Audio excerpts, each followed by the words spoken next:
Hello, friends, and welcome back to the Bikes or Death podcast for what I hope is a really special edition of the podcast. I am here at Jeff Sharp's bike ranch in Hachita, New Mexico for the second year in a row. I'm here covering the end of the Tour Divide. And just moments ago, I got done chatting with Ulrich, who goes by Uba. And we just got done having a chat here at the bike ranch just moments ago. He finished the Tour Divide yesterday. It's about 24 hours ago with a time of 14 days, 3 hours, and 23 minutes, which has him as the second fastest finisher ever on the Tour Divide, coming in 4.5 hours after Mike Hall's record. But Mike Hall did a different route. The route has changed a little bit since Mike Hall set his record. And so we talked today on the episode about the two different routes and about the record and about how Uba feels about it, how he's feeling in general, and just all things Tour Divide. So I am doing something new and we just got done chatting. I am going to edit this episode right now and get it out into the world. So I'm going to make this intro sweet. But first off, congrats to Uba on an absolutely fantastic finish on this year's Tour Divide. He and several others put on a hell of a show, and record or no record, he put in everything that he had, and it was a lot of fun this year to be a dot watcher. He gave us a lot to be excited about and a lot of reasons to be glued to our screens while we watched the dots traverse all the way from Banff, Canada, down to Antelope Wells, New Mexico, along the Tour Divide. So let's get into that chat with Uba. But first, let's take a moment to thank the people that made this episode possible, starting with our latest patron. We'd like to thank Therros Western for signing up to be a patron. And we would like to thank all 343 patrons that support this podcast and help support things exactly like this. It's a 12-hour drive to get here from Texas, not to mention wear and tear and just the opportunity cost of being gone. And I couldn't do this type of podcasting without the support of my patrons.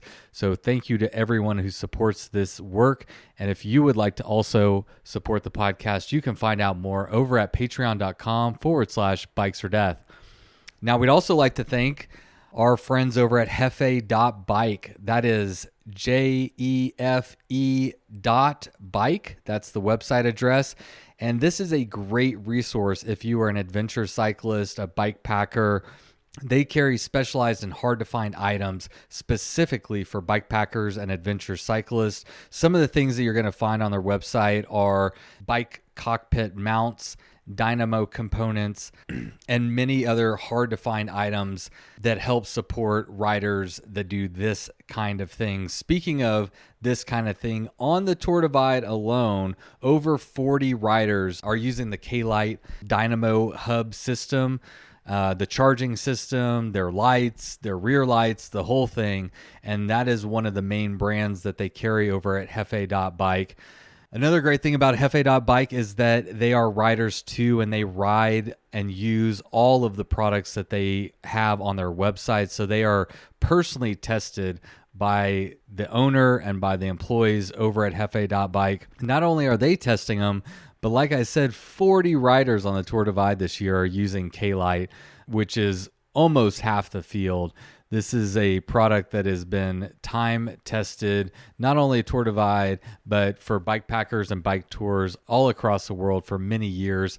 We had the owner of kLite on the podcast, Kerry State. He's been on here a couple times to talk all about kLite. So if you want to know more about him and his products, we've got a couple episodes you can check out. But if you're looking for high quality bike packing gear, I highly recommend you check out my friends over at Jefe.bike when you are looking for hard to find and bike packing specific items. Again, to check out all their offerings, head over to Jefe.bike. That's Jefe.bike. All right, everybody. Today, back on the podcast, we got Eric from Old Man Mountain Racks. And Eric, I've been watching the Tour Divide, as I'm sure many of us have been lately. And one great thing that you can see on the Tour Divide is that there is a number of ways to approach bike packing. Some people are out there taking in the scenic view. Some people are going for the record, although the mud has a little bit to do with that today. And it got me wondering, I'm curious what kind of ways that you have seen people using your racks as more of a tool to get outside and adventure in more unique ways. Yeah, we see all kinds of crazy stuff. Basically, if you can imagine carrying it in a car, we'll see it on a bike. So it goes anywhere from people moving apartments or houses by bike and getting a crew of friends together. There's some really cool people that have just gone completely car free for skiing and snowboarding and are riding up to the mountains and then, going on their, whether it's backcountry touring or even lift days and stuff, and then riding out. We've definitely seen some great videos of people just passing the lines of cars waiting to get into the parking lot as they're riding by to get to the lift. That's right. Obviously we see tons of trail building, but then you get into just goofy stuff where you're going out to have fun. And so, like you said, you could be taking the scenic route or you could be getting into camp earlier. And so take a kite with you or some really, really nice binoculars and do some bird watching. Or we've seen RC cars taken along. We've taken RC cars along when we did the Oregon Timber Trail and we're goofing around at camp. Basically it's like the bike is the means to do these other activities. It doesn't always have to just be the activity. Like obviously biking as the activity itself is fantastic, but there's plenty of other things we all love to do too. So go do some watercolor in the woods or, just get weird and think of what else you can take. Yeah, I loved. I know you were telling me one about how someone took a telescope out to do. Yeah, Were they doing astrophotography or were they just watching the stars? they were. I don't know if it started as astrophotography, but that's what they've been getting into now, and they're over in the UK, and so they've been shooting around the UK and Scotland with a pretty big telescope. Like it's probably 24 inches long or something like that, and 8-10 inches around. Like it's a big telescope, and they've got it strapped on a rear rack and sail out into the woods. Man, I really do love that. And as bike packing and bike touring and bike camping and adventure cycling and whatever other name we want to assign to it continues to grow, we're going to see hopefully a unique and a vast variety of people that want to go out and explore the outdoors. And that's something we talk about here a lot on the Bikes or Death podcast is, the bike really is a tool to help facilitate what you want to be doing. And obviously Old Man Mountain makes great racks that you can load up all kinds of gear. And I love this topic because we don't want people to be so narrow-minded, man. Let your mind be open. Put some racks and bags on your bike and get creative and go out there and have fun in the outdoors, Oh, for sure. And don't forget to tell us about it because we love collecting all these stories of weird things. Like, I think two of the things I'm after right now is I want someone to go set up like a tattoo for a day at the top of some mountain and set up a little tattoo shop. And then I met a falconer the other day, that hunts with a falcon. Right. And I was talking to them about how, like, you get to your place a lot faster by bike and that bird's just flying along. And I think they're going to get into that. So, dude, I love that. Yeah. That is so cool. So, that's awesome. We love your racks. Where can people go to find your rack? And we have a new discount code too. So tell them about the new discount code. Yeah, we have a new discount code, Racks or Death. You can use it on the site, oldmanmountain.com. We're on all the social medias at Old Man Mountain Racks. Yeah, we're here. Hell yeah, man. Thanks, buddy. Appreciate you coming on. Thanks. Have a good one. All right, everybody. That is it. All the bills have been paid, and now it is time to get to my chat with Uba. But first, let's have my friend Miles Arbor kick it off with the Bikes or Death theme song. You load up your bike, you ride away from home.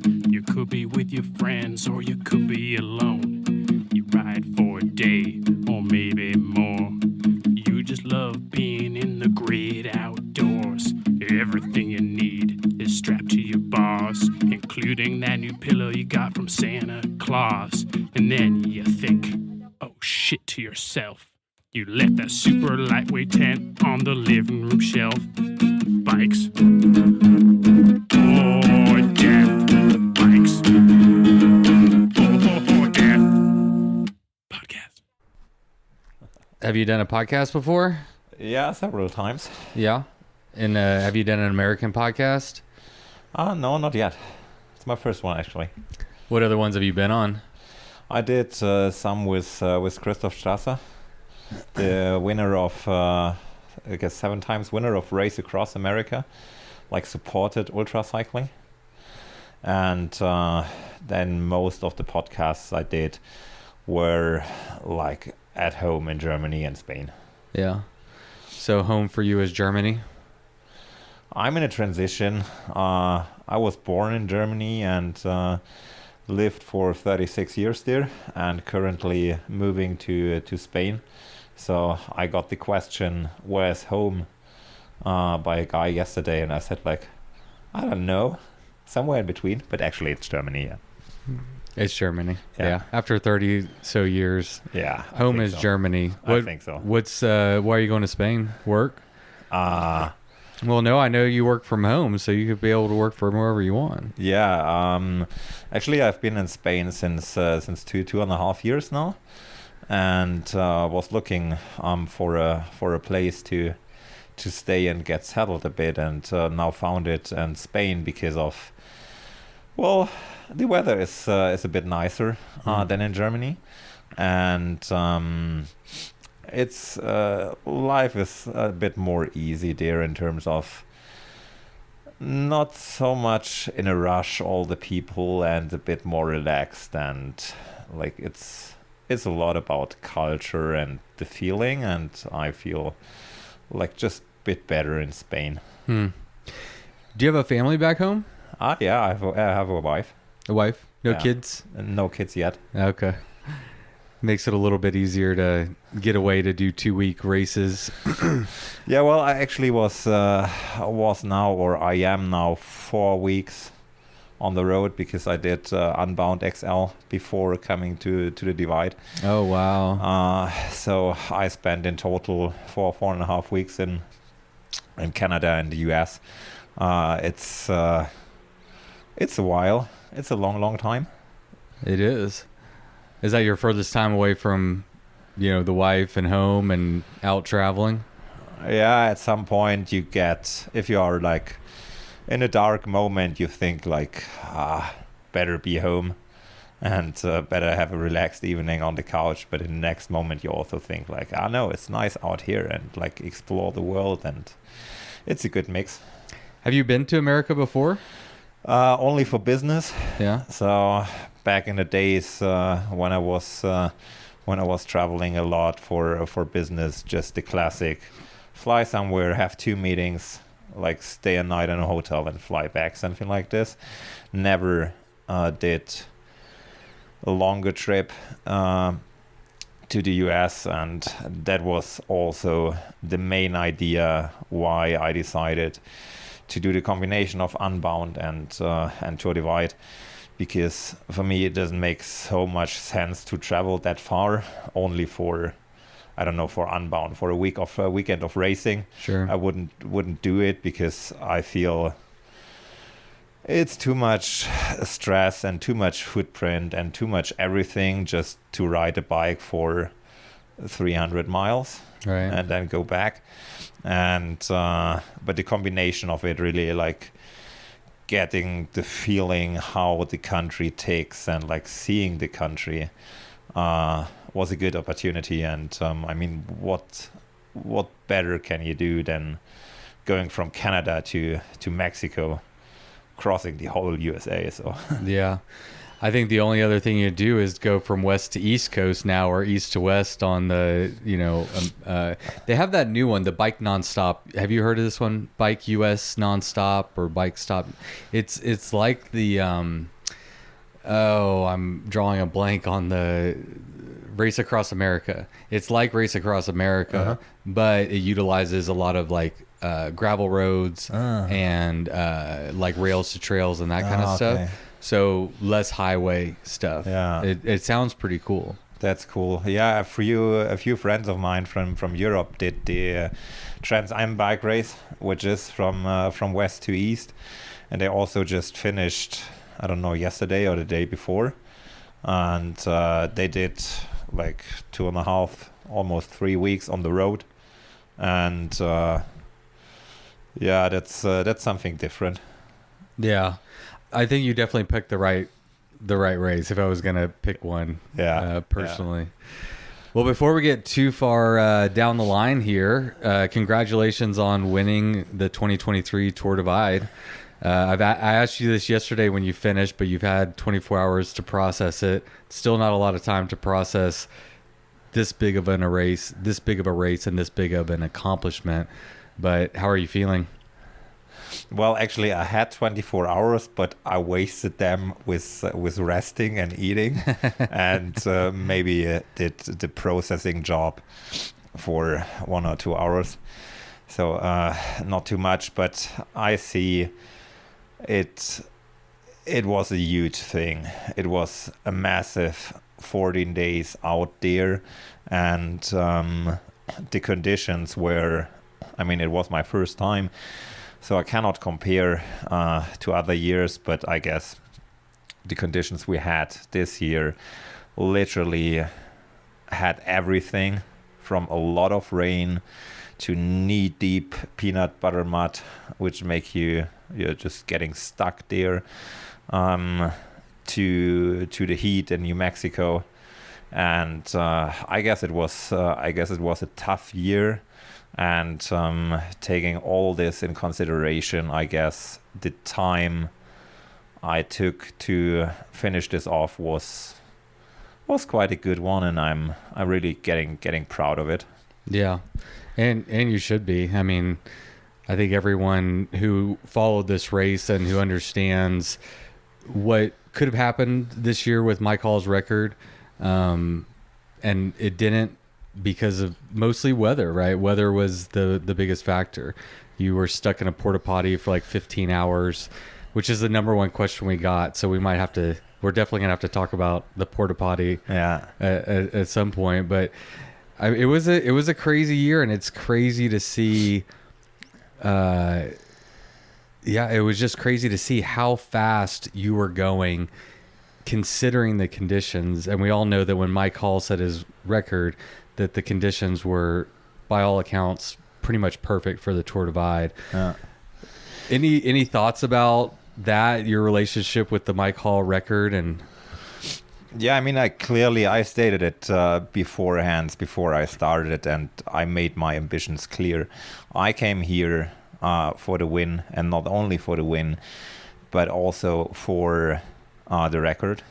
It was my clear goal, but I also said clearly, I am aware that it doesn't matter if I want it or something, because you cannot, in my opinion, you cannot prepare for it or simply say, this is my goal and I will do things to make it happen, because in my eyes, it depends 20% on what you want and if you want that time.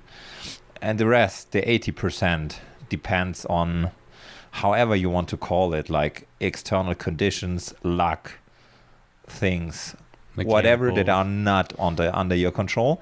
And I was very aware of it, that for me it's important, if I have a goal, that I can be also realistic with it. If something goes wrong and you realize that you can't reach your goal anymore, then you need to have like a plan B. Otherwise, you get in trouble. You get in a really bad situation, because it's mentally tough anyway. And if you then realize you miss your goal, then it can be like you're halfway in and you're thinking about just scratching because your goal is gone, and right. That's difficult. So my plan B was always, the goal is there, you can do your best. And I think when we hit Atlantic City, so the last checkpoint before the Great Basin, we were, I guess, 6 or 10 hours ahead of the record time. So there was fairly some advantage, and it was doable. And then we hit the basin, and I expected a time of like 9 hours crossing it. In the end, we got stuck, and that's the whole big story. Sure, we got stuck for 26 hours, so lost quite some time. 26 instead of 9, that's quite a bit.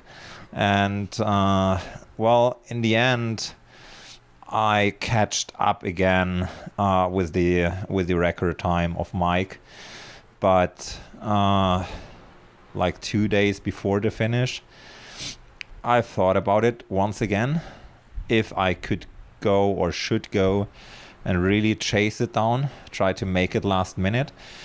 And I realized that it still could be possible to catch it, but I also realized it would add a massive amount of risk, because then you sleep even less, you maybe do mistakes, whatever. And I thought, I'm here, I'm in since 11 or 12 days. I did a really good ride, and I just don't want it to mess it up in the last 2 days just for chasing like a virtual time and having bad 2 days out there. And I opted for just enjoy it and finish it as good as you can.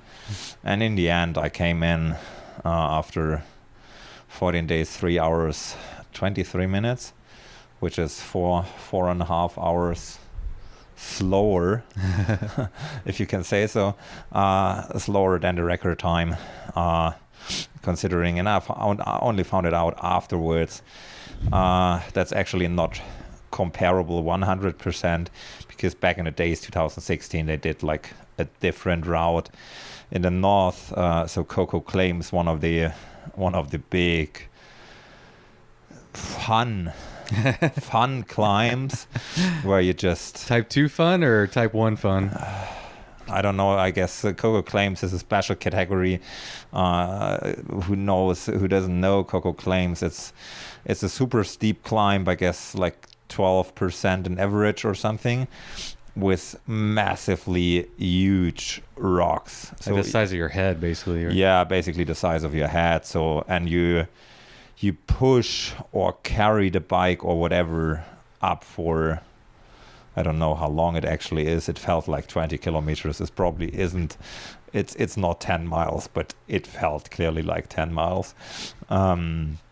So it's a big one. It takes you some time and it takes some strain.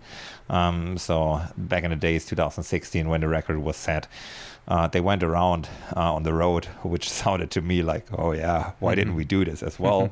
But it was fun anyway. So I guess no matter the record or not, I guess it was a pretty decent ride. Yeah, it was definitely a decent ride. It was insane. Number one, the time gap that y'all put on the record going into the basin. And I was having conversations with myself because I knew I'd be here hopefully talking to you or whoever was going to be the winner. And I'm narrating questions in my head like, okay, how do I feel about Mike Hall's record being down? How do they feel about it? What does this mean?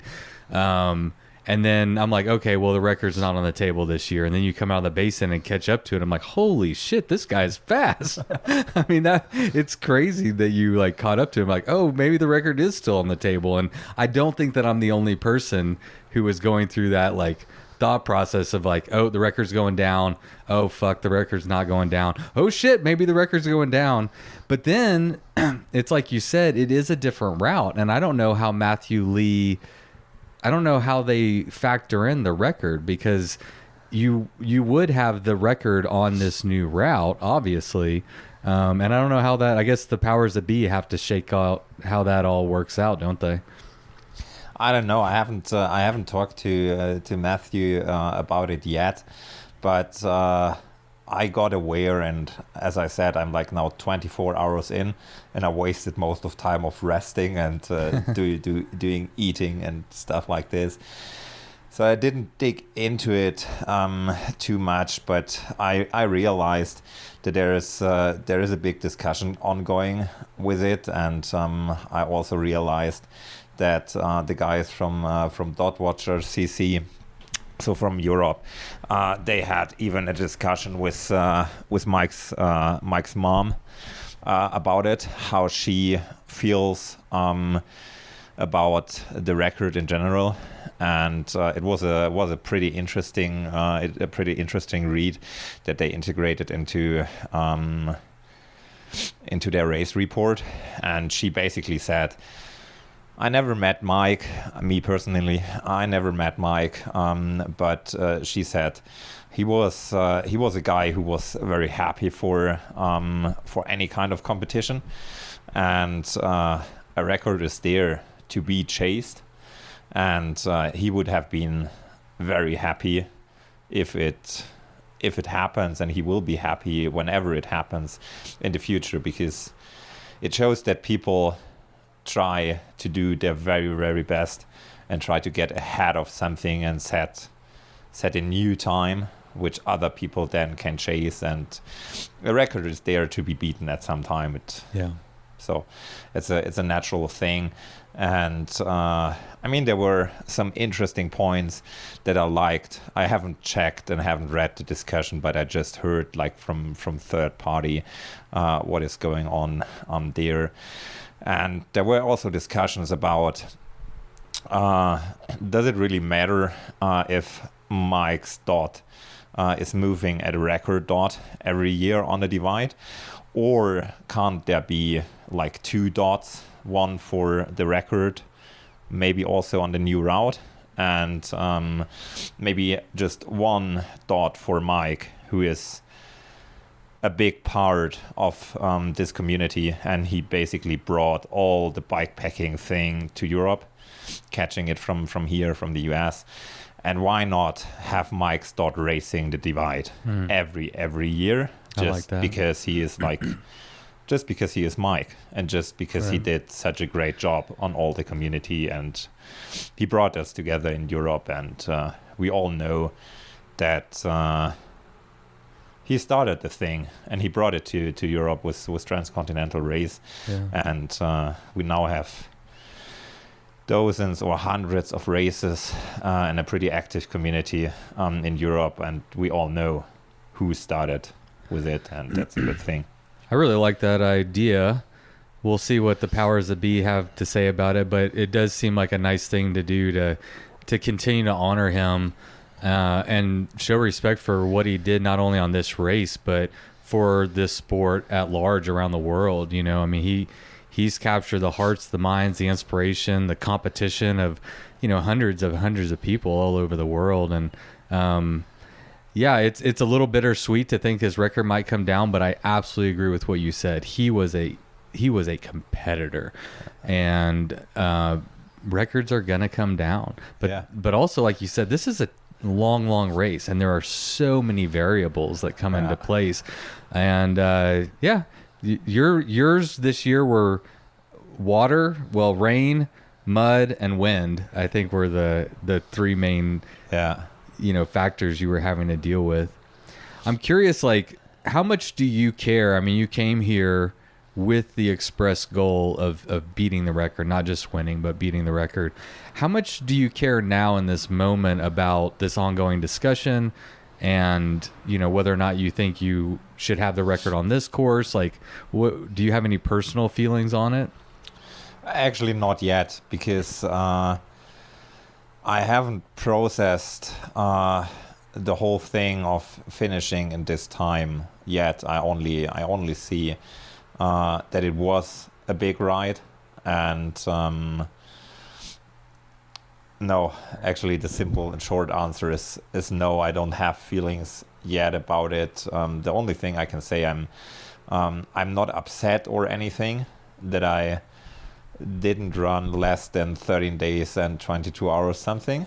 I'm not upset with it. I'm fine with my time, and I know that I probably did my very best on the last stretch coming here. I've thought about a few situations in the race where I literally wasted time, and I identified 3, 4, 5 moments where I probably lost something like 3 to 4 hours just literally wasting time because you are in a bad mood.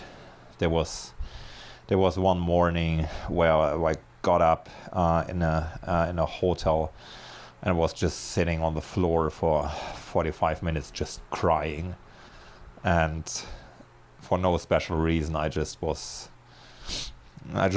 hanging there and crying, and this is what I considered like wasting time. But this identified 3-4 hours out of 14 days. This is not much, so I can say I did my very best. I didn't waste time too much, so there is nothing where I can say if you have done this and that, then you could have saved like half a day, and you were like easily, without doing anything, you would easily have been ahead of time.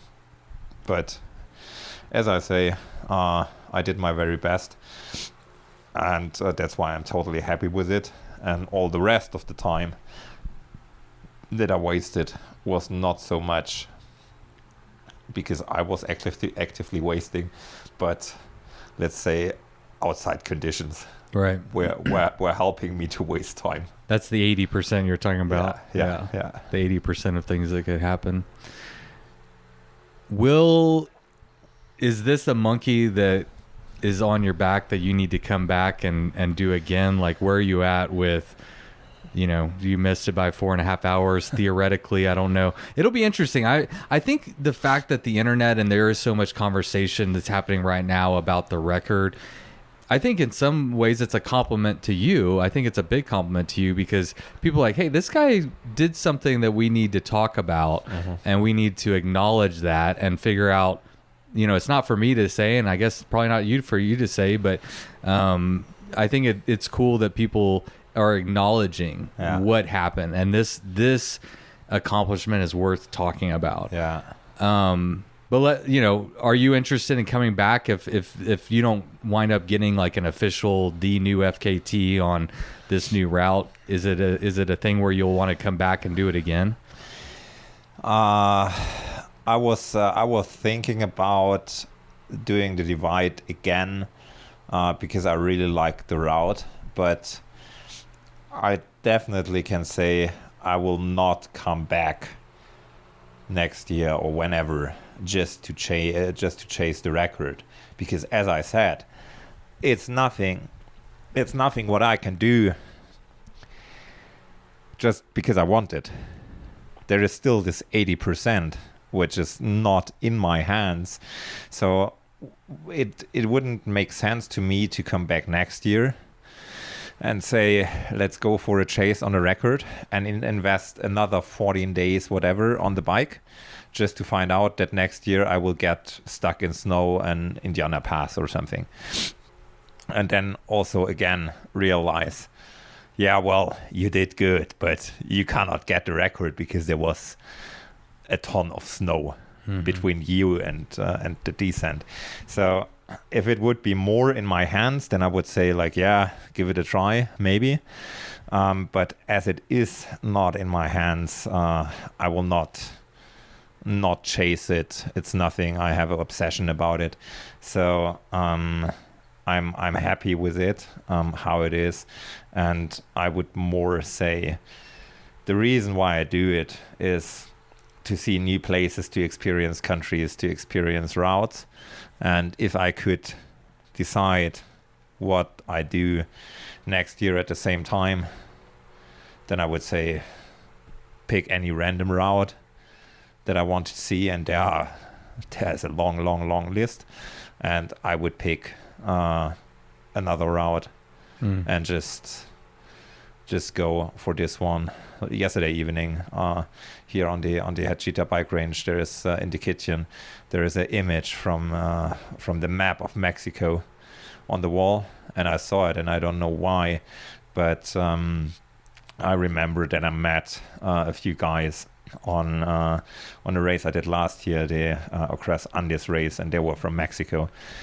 And I remember this moment and the time with them, and I remembered the Baja Divide, And I thought like, yeah, maybe this one is something which could be next. And I'm more looking forward to do new things and try them instead of chasing things on routes that I have already done. There is simply too much to see, and I think it's more worth it to see new things than to chase minutes and hours on routes you already have experienced. There's simply too much to see for one life. And I like that answer. Myron that's here, do you know he has the current FKT on the Baja Divide? Yeah, we talked about it. Yeah. I found out that last night. Yeah. He's a really interesting guy and a strong rider too. But yeah. So I have to admit, I mean, one of the cool things about bike pack racing at this stage is that there's a lot of great athletes out there. There's so many. If you go to like bikepacking.com and look at the events list, like I can't even keep up at this point. When I started this podcast 5 years ago, I felt like I knew everybody. I felt like I knew all the routes, and now it's like, who is Uba? Who, but you're and for the listening audience, your name is Ulrich, and you go by Uba sometimes for Americans, or actually, my name is Ulrich Barthomoes, and it's 15, almost more than nearly 20 years back. I was working in a company, and they created email addresses with one letter of the first name and two letters of the last name, and for everyone where it was like kind of pronounceable, the one was called like this in the company. So I was called Uber, and I had the talent to always have people from my former company coming with me or were already there on the next company when I did a change. So the name came with me in the business for years and years. And in the end, it ended up to be like an artist name or something. And even my wife calls me like this. And it's more like my normal name now. I don't know. It's a bit strange, but it is. And and also in an international context, like Uber is a bit more pronounceable for everyone than this typical German Ulrich name where everybody struggles a bit about it. Well, thank you for making it. I guess your company made it easier on us 15 years ago. So, Uba, tell me a little bit about what experience you've had in bike pack racing, because to come to the Tour Divide with the express goal of I want to have the fastest known time against a record that stood for 7-8 years, that's a big statement, and I have to assume you've had some experience along the way that put you in a position to make a statement like that. Like, fill us in on some of the experiences that you've had. Yeah, I started bikepacking racing actually back in 2019 by accident. Literally. I was doing for 4 or 5 years in Europe. We have this Gran Fondo-like races, which is like 1 day races with maybe like max 100 miles or something. And I did a lot of them in the Alps in Germany, Austria, Switzerland. And I discovered the longer the races are, so if they get maybe direction 200 miles and a bit more climbing, the more I like them. And I did a race, it's called Tour du Mont Blanc. It's in France, around about the massif of the Mont Blanc, the big mountain. And I was pretty good in this one and wanted to do it in 2019 again, but in summer I was touring whole Spain and Portugal with my van, and it was not possible to get there because it was too far away. And I researched what can you do in Spain instead.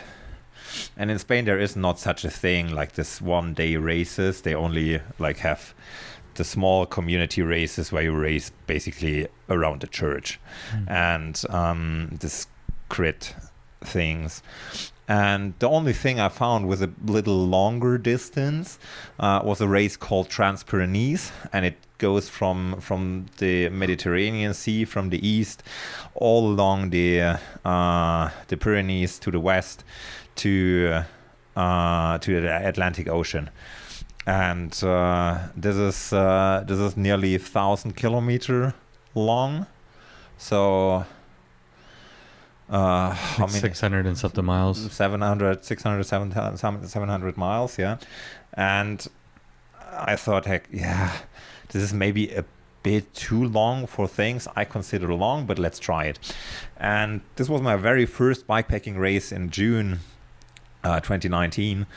And I started it, and I won it without any experience and without any clue what I'm doing. And how many people were in the field?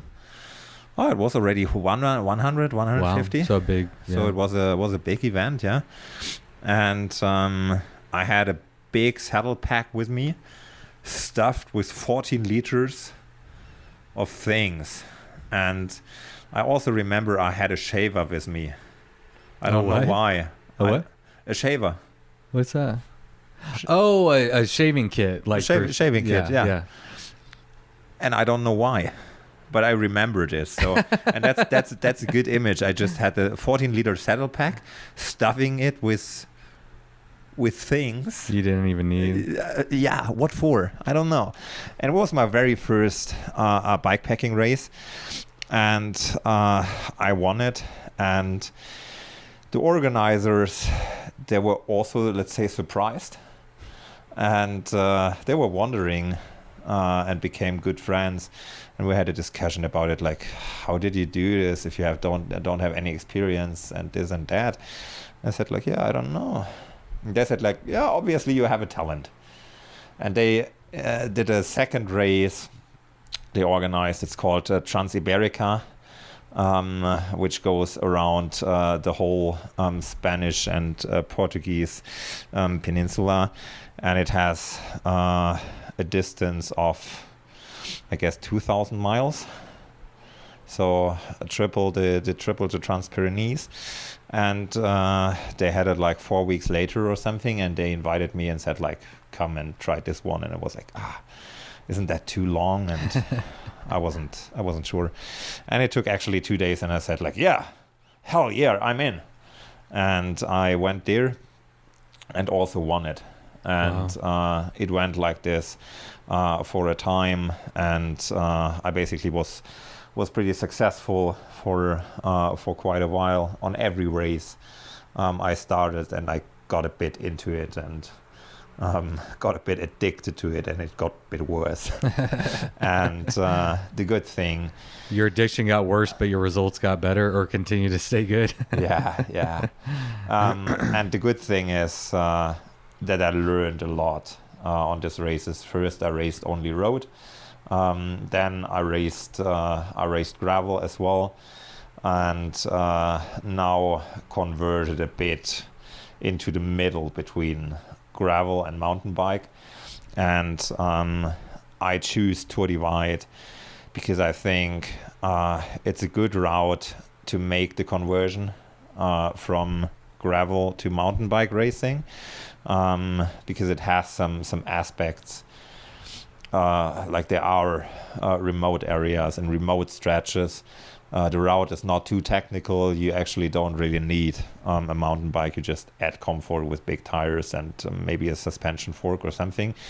But besides that, it's not so mountain bikey, but it adds like the remoteness and stuff, which you definitely need on serious mountain bike racing. And I felt it's a good event to learn things for mountain biking, because it's still, the US has a pretty good infrastructure for everything. You know, if you get into serious trouble, you will have a search and rescue team somewhere nearby, and they will get you out and somewhere soon. And one thing that is on my list for someone when the time has come is the race in Kyrgyzstan, Silk Road Mountain Race. Yes. And I haven't done it yet because I don't feel ready for it yet. I have to learn things for it, and I take risks seriously. And I think if you get in trouble somewhere in the backcountry of Kyrgyzstan, you don't hit the SOS button on your InReach device and get help within a few hours. There is no such thing. There's actually one hospital or something in the whole country, or something like what we would consider as a hospital. Yeah, that there's maybe like a medical yard out there, but I don't know. If you get into serious trouble, basically the organizer will come and will get you out of there. And depending on where you are, it could take a time. Yeah. And therefore, I need to feel prepared and need to feel ready. And that's why I thought Tour Divide is a good thing to learn from it. And this is the reason why I came here. And this is also the reason where I was confident to say I will do Tour Divide. And I will try to win it, and I will try to go for the record time, because I felt I had the experience from all the races I did before, and I felt my preparation was good, so I was confident to make this statement and express this goal, and really measure myself against it. Yeah, it puts more pressure on you when you put it out there in that way. Like, you could just go and do it, but to say, because I read your social media, you put it on social media, I'm going out there for the FKT. Take me back to June of 2019. I'm really curious to know what you think do you think it's a natural talent? Do you think that you're preparing harder than other people? Like, especially just in the beginning, because you've learned a lot since June of 2019. But what initially do you think was the thing that helped you to win that race, and then subsequently the one 4 weeks after that? I think back then it couldn't be the preparation for the bikepacking thing in general, because I had no experience.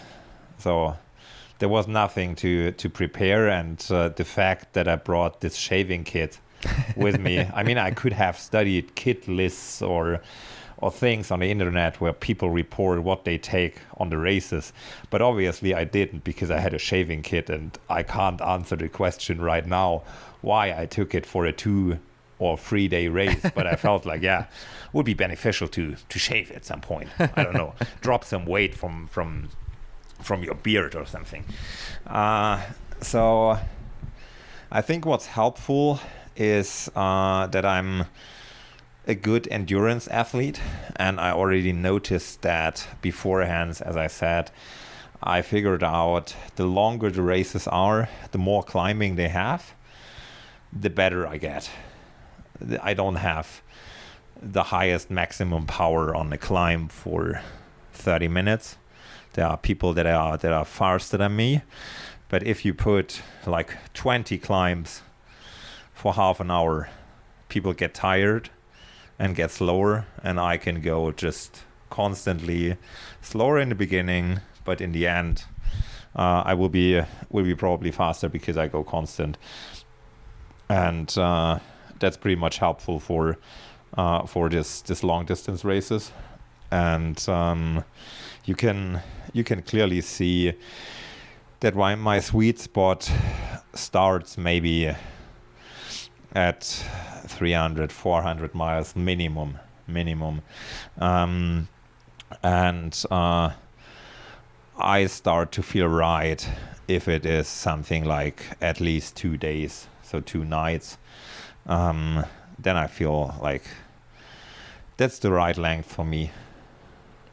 That's crazy. I read on your Instagram you're trying to find your rhythm. So that's what you were talking about, is once you need to get into the race to find that rhythm, and then once you're in it, you just find a place where you're really comfortable. Yeah. That's crazy. Were you an endurance athlete prior to getting into bike pack racing? For maybe 5 years. I did this 1 day races, Gran Fondo-like races in Europe. Before that, I had a phase that I was only riding the office chair. Yes. So I was racing downhill races when I was going to school, and then I went for studies and didn't do anything on a bike for 10 or 10 years. And I was a bit more than I'm now. So I said, like, yeah, I was a bit chubby and just driving the office chair. Mm-hmm. Man, so are you comfortable? Are you okay? Yeah. You're okay? All right. That's good. Yeah, just sitting on the floor. When did you decide I'm going to take on the Tour Divide, and how did you prepare for this event? It was last year in October, November, when I made plans for my season 2023. Back then I decided for the whole US thing, including Unbound XL and Tour Divide, and then I started preparation on the 1st of December, like the new season. I always make this cut at a certain point of time, and then say, like, everything you do now is for next year.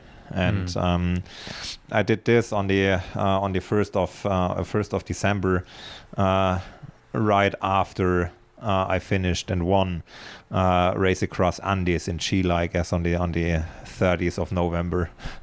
So I took a short break and immediately carried on preparing 2023. And the preparation for this year and for Tour Divide was super different than what I did the years before, because it involved a lot of new work. So I had to set up a new bike. I couldn't use like my road bike or my gravel bike, obviously, for Tour Divide. I need something else. And it brings in a lot of new questions you need to answer on the setup, in terms of which packs do you use, which wheel size do you take, do you use a suspension fork or not, does it need a lockout, how to put a lockout. Then I came across this question and things with flat bars and drop bars on the mountain bike, and find my own solution on it. Went for a drop bar for a simple reason that I'm training mostly on the road and the gravel bike. And as soon as I got on this massive flat bar thing, I felt like, that's strange. And I thought, if you are on it for 10 days and you need an excuse why you absolutely cannot continue because of it's impossible to continue, the problem will be the handlebar. You find an excuse like, yeah, you saw it, like, and you know the handlebar will be a problem and you can't continue and you stop here. And that's why I changed the handlebar to a drop bar, because I feel more confident on it. And this was the one part of the preparation. And the second part of the preparation was the training, which was also totally different to the years before. In early spring, I even started going to the gym and doing some weightlifting, because my arms are not so. You're a cyclist. You have cyclist arms. yeah. I have cyclist arms, but I thought it could be beneficial on a mountain bike or gravel, however you call Tour Divide thing. It could be beneficial to be a more complete athlete. Yeah. Because I mean, on road, you climb a mountain and then you just roll it down. You can eat, you can do whatever on the bike. It's comfy. You're just rolling. On the mountain bike or on the Divide, it's different.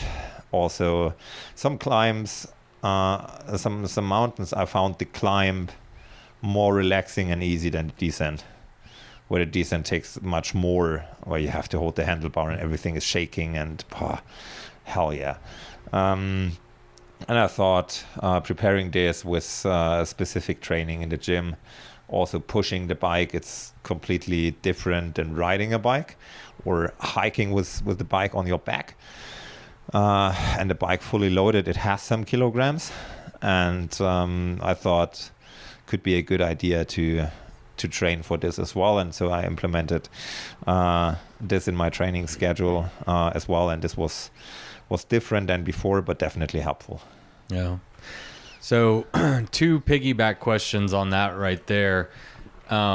Is there anything from the equipment side that you would change? And then on the preparation side, the training side, like, well, actually answer the first question first, and then we'll get to the next one. Equipment wise, I was totally happy. And I wouldn't change my kit much. I figured out I had too much with me, so there were a ton of items that I didn't use at all. I had arm warmers and leg warmers that I don't use. I had a long sleeve jacket that I didn't use. I had a merino wool long sleeve jersey that I didn't use. I had thermal gloves that I didn't use, and some more items. So this was quite a lot, and but I wouldn't change it because conditions could be different and could be worse. Right. And I was basically running all the nights. And when it was a bit chill, I was using my rain pants. I had long rain pants and a rain jersey, a rain anorak.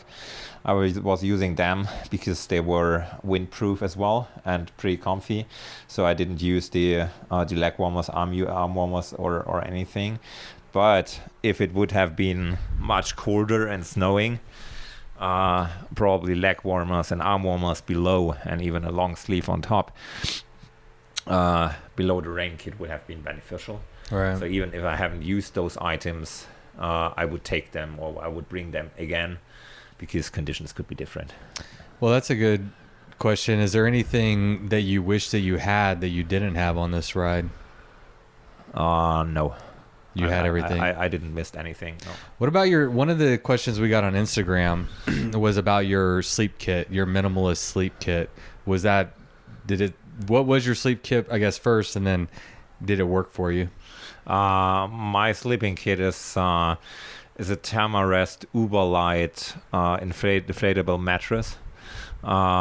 And it's then a Soul Emergency BV, a BV bag.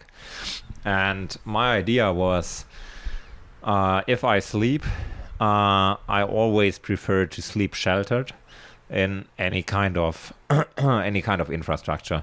So, I don't know, behind the supermarket, you will find some cardboard boxes or whatever. And with this sleeping kit, in infrastructure, you can make yourself comfortable. I haven't planned to sleep like in the middle of the forest or in the middle of nowhere, because then you probably need something else. But if you plan to sleep in infrastructure, then this thing is fine, because also infrastructure gives you shelter and gives you like you're out of the wind, rain, you get out of the wind, snow, and everything, and then you need less. And also the kit is designed for not an 8-hour proper sleep thing, but for 3-4 hours, and you will be fine in it. What about contingencies? I mean, you talked about carrying like extra clothes if it gets too cold. What if you have to bivvy up in the middle of nowhere for, I don't know, mud gets you stuck in a basin or something like that? Yeah, then for sure you can get into trouble. And clearly when we hit the basin and we hit the mud, we realized that we are now in trouble. And then you can you can basically do two things. One is you have a proper sleeping kit, and you pitch your tent somewhere and you get into your cozy sleeping your sleeping bag, and you just wait it out. This is the one option. And the other option is, no matter what happens, you keep on going.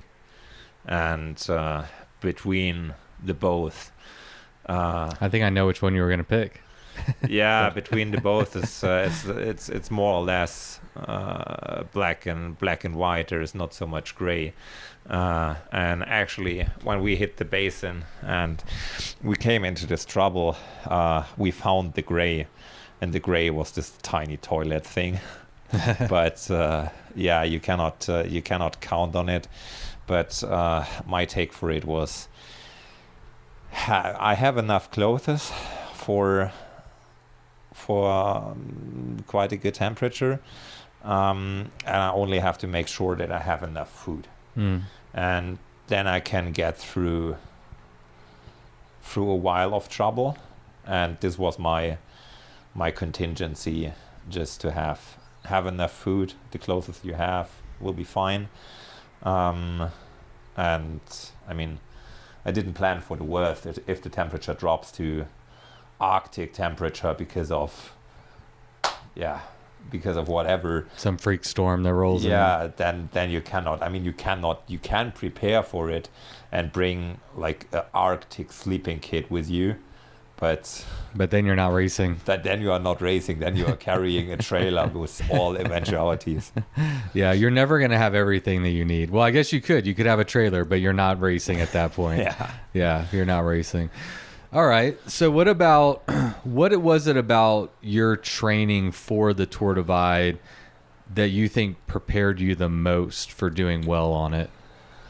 I guess the combination of strength training and training on the bike. So I also did a lot of mountain bike specific trainings with low cadence and high torque, which you need on very steep climbs. And it's a different style of riding and different kind of preparing the muscles for this exercise, which you probably don't need on road or something, because roads are barely that steep like some of the climbs we had here. So the cross training. Yeah. You said Tour Divide is a great race to learn on. For me. For you. Yeah, for you. From your perspective, I can't ask you for other people, but for you said it was a good one to learn on. Was it? And if so, what did you learn and what did you take away from an experiential standpoint on this race? It definitely was. It was a good experience, and it was a good race to learn. I learned a lot additional on the material, on the kit, which has to be really resistant. And I would put, or in future, I will put more focus on reliability. So in the first days, I had a few problems with my electronics. I was running a dynamo hub and was running the front light with the light system with the dynamo hub, and I was also running a USB charger with the dynamo hub, and all the rain and the mud, they messed up a bit with the connectors, and this wasn't the most reliable construction I did. It was done by myself, so can't blame anyone than myself. I learned to focus more on reliability there, and also I learned I have to look more into detail, and I did in the second half of a race. I have more to look into detail about resupply points. I never run short on food or water, but let's say close to it, because I didn't check. When I was resupplying, I just got stuff and thought like, yeah, you will get something again. for dinner. But I didn't get anything for dinner because there was simply nothing, which was not a problem because I had enough with me. But some points you have like, you want to have proper dinner in terms of, I don't know, proper as a pizza, as a burger, as something solid, Right. and not only chocolate bars, nuts, gummy bears. What do you have with you? Yeah. And that I learned, I had like the point of interest list. I just have to look into it, and at some points I didn't do it. It wasn't a big problem, but you have to invest more time to think ahead, and also not only one station ahead but 2 stations ahead, because it can happen that you get stuck somewhere, and then you will be happy to have a bit more than just to take you to the next station. Especially if you're cold and you're shivering and burning extra calories. One of the things Justin has said about you, and Justin was our second place finisher this year, and he's here at the bike ranch somewhere. But he talked, and y'all rode a lot together this year. We're very close throughout much of the race. Actually, pretty much the whole fucking race. But he commented on how fast you are in resupply points. Like he said, I'd go take a shit, and by the time I was done, you had already got everything you need, packed your bag, repacked your bag, and we're ready to go. Is that just the German in you showing through, or what? I'm not sure about it, but Tour Divide was my first race where I was riding the massive amount of time with other people.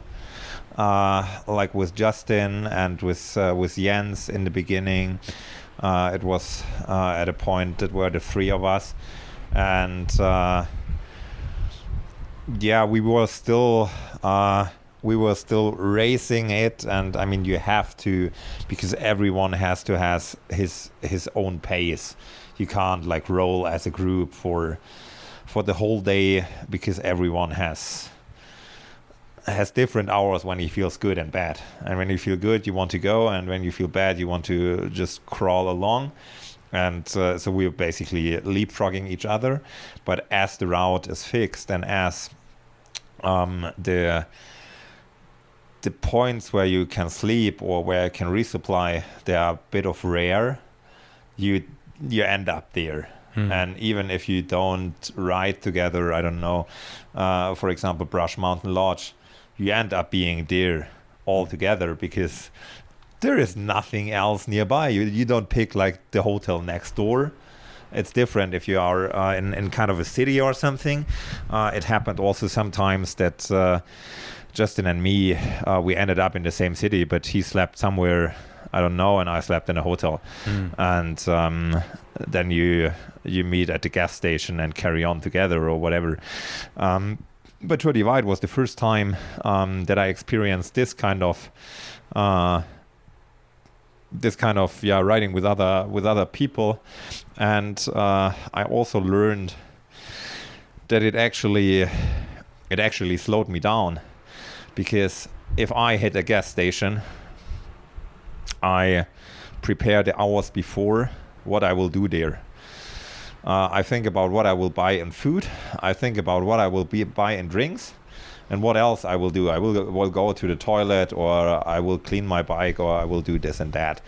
And then I have a clear plan, and then I hit the gas station, and then I just do things, and then I just leave.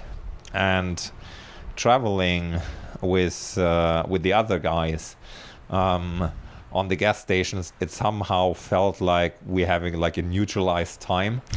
So it was like we coming there together or after each other, and it felt a bit like, we are now here, let's have a seat, let's have a pizza, and then leave together. And it was for a moment, the competition was, I was not feeling the competition anymore. Normally you go like, nice, I met Justin at the gas station. If I can shave like 10 minutes off, then I have an advantage of 10 minutes because I can be faster on the gas station. But for any strange reason, it felt wrong to to sneak away on a gas station when Justin is on a toilet or something. That's like 10 minutes. I know the guy. He's slow on the toilet, and just sneak away. It felt more like the race should be decided on the route actually, and while we were riding at some point, the three of us, Jens and Justin and me, we had a discussion about our ambitions and how to get there and how we should handle the situation that we are three together. And it was not that easy to escape. It wasn't that you just say like, okay, bye guys, I will go for a ride, because you will see them again. And if you attack, you will have a bad time 2 hours later and they will catch you again. And if you drop back, they will have a bad time and you will catch them again. And so, and we discussed a bit about it, and I said like, yeah guys, it's not even halfway. Let's just ride bikes. And as I said on my how to reach the goal thing, 20% is what we want to do and 80% is whatever happens. And exactly this got reality. Right. So Jens was not waiting to get like nerve damage in the hands, but he got it. It was out of his control, and he dropped back, and I had some problems and technical issues and bad times, and I dropped back, and Justinas went for it, and at some point it changed again, and we were like, I don't know, the one day Justinas had all day 20-30 miles advantage on me, and I was not able to catch up. And then in the night I catched up, and it was going like this all the time, and I guess it was exciting to watch, because it was not predictable. Like last year, Sofian did a massive effort in the beginning, and he had a good advantage. And I'm not saying that it's easy, but your main task then is to maintain this advantage and make sure to weight risks and do things just to make sure you carry it home. But you still have to carry it home. I mean, Sofian went for this massive effort in the first 2 days, so he still had 12 days to go to carry this advantage home. And this advantage weights a lot. You have a lot extra weight to carry, and this time it was, but at last year, then it was kind of predictable in terms of, if Sofian maintains the advantage, and if nothing serious happens to his equipment or to him, it was relatively clear that he, as an experienced racer, he knows what he's doing. It was no surprise, let's say it like this, that he will bring it home. But this year it was a bit more, the unknown fact, and a bit more exciting, because there was so much change and so much going on in the top 10, back and forth and back again, that I guess it was pretty exciting to watch, and it still is. There are still battles outside there for the positions where you can't predict who is coming 6 or 7, and that's totally exciting to watch. Yeah. What was it like from your perspective? I mean, just you as an athlete, did you like having other people around, or would you have preferred to be in your own race, your own speed? A lot of people get benefits from, like, seeing somebody else and talking to somebody. It's like an, emotional support, mental boost. But everybody's different. Where do you land on that? What was your perspective from that leapfrogging? It was a good mix, because we had days where we saw each other a lot, and where we were riding, whether next to each other chatting, or where we were riding, I don't know, the other guy like 500 meter in front, and you were just doing your thing on the bike and eating, and he got away for a bit more, and then you only saw him on a long straight thing or whatever, and then he stopped for a pee and you passed him, and like this kind of thing. You were in the range with people, and then were days where I saw nobody. I know they are like nearby, 5 miles ahead or 5 miles behind, but it's too long, it's half an hour or whatever, so you don't meet them if you stop for a quick piss or something. And the mix made it interesting and made it nice, and it was a good experience. As I said, it was the first time for me to see so many people, well, many, but to see other people late in the race, because normally on the longer races, you see each other on the beginning, and then everybody is somewhere stuck in his own rhythm and in his own pace. But this was interesting. Yeah, it was crazy. Y'all couldn't shake each other. Yeah, I didn't think anyone was holding back. Y'all were just all very strong riders and very equally matched for a lot of the race until Jans had his hand problems, and what is it? Is Eustace, not Justice? Justinas is his. Justinas is his Lithuanian name, but the English translation basically is Justin. Justin. Okay, well, Justin, he had all kinds of mechanicals. I saw him on course. He's having to kick his derailleur to get it to shift. His pedal fell off, and so his pedal legitimately was not attached to his crank. Which makes for a hard go. Were you worried about how much were you racing against those guys, and how much were you able to stay in your own race?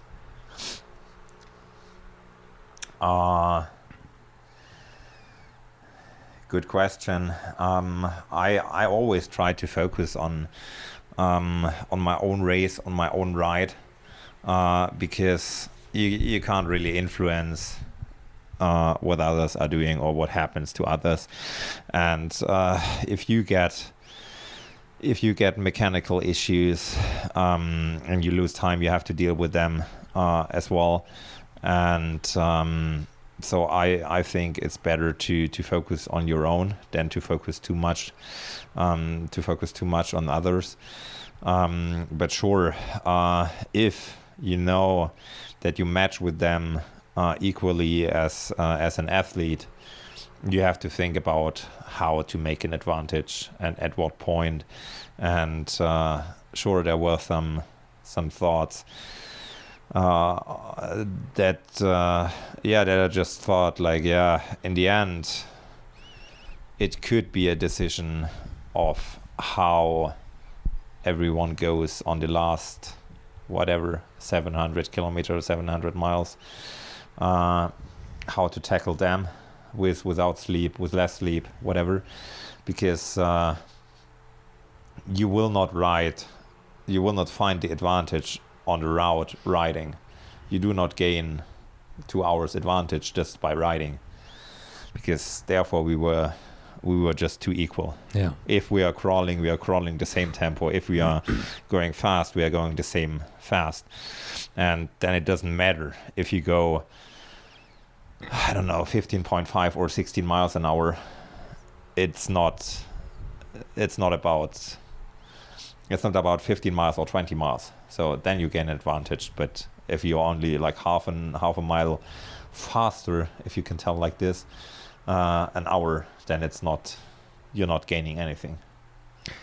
That's where your German efficiency and your resupplies comes in handy. Yeah. I mean, you said it's kind of unfair, but in this form of cycling, that is a legitimate way to gain time on your opponent. Yeah. Is being efficient on everything, having a minimal sleep kit, having a plan when you go into the gas station, knowing what you need, the efficiency to be able to maintain yourself and your bike and all your equipment is a huge factor whenever you get to the end of the race over 14 days.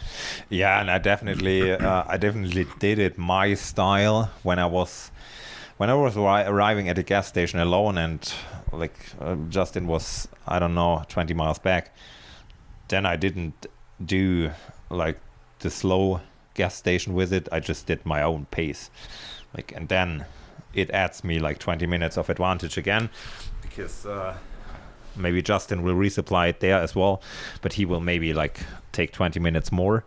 But it is like it is, yeah. But he also told me he liked to talk to the dot watchers, so he would. yeah.